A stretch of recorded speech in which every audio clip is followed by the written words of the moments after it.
يعتبر المشوك من أرقى وألذ الحلويات التقليدية الجزائرية، وهو يتميز بكونه يذوب في الفم، وشكله المشوك المرصع باللوز أو الكاوكاو يجعله حاضرا دائما في الأعياد والمناسبات.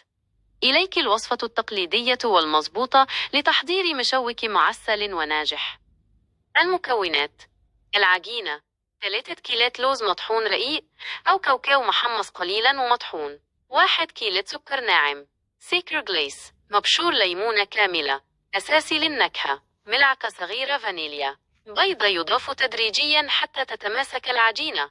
للتزيين: بياض بيض، لوز أو كاوكاو مهشم خشن نوعا ما، حبات من اللوز الكامل أو كرز مصبر. سيريسيس كونفيدانت. اللمسة النهائية: عسل طبيعي أو مخفف بماء الزهر.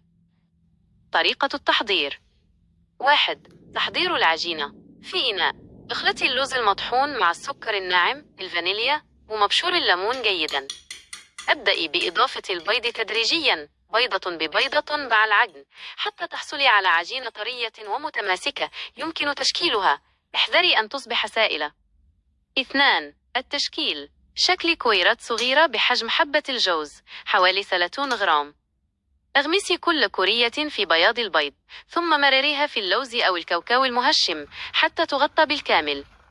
3. التزيين: ضعي حبة لوز كاملة في وسط كل كرية، واضغطي عليها قليلا لتثبيتها. ضعي الكويرات في حاويات ورقية، كيسات خاصة بالفرن. 4. الطهي: سخني الفرن مسبقا على حرارة 160 درجة سي. ادخلي المشوك للفرن لمدة 10 إلى 15 دقيقة. يجب أن يأخذ لونا ذهبيا خفيفا جدا من الأسفل، ويبقى طريا. الطهي الزائد يجعله يابسا. 5. التعسيل: بمجرد إخراج المشوك من الفرن وهو لا يزال ساخنا وفي حاوياته الورقية، صبي فوق كل حبة ملعقة كبيرة من العسل البارد. سيتشرب العسل ببطء ويصبح طريا من الداخل.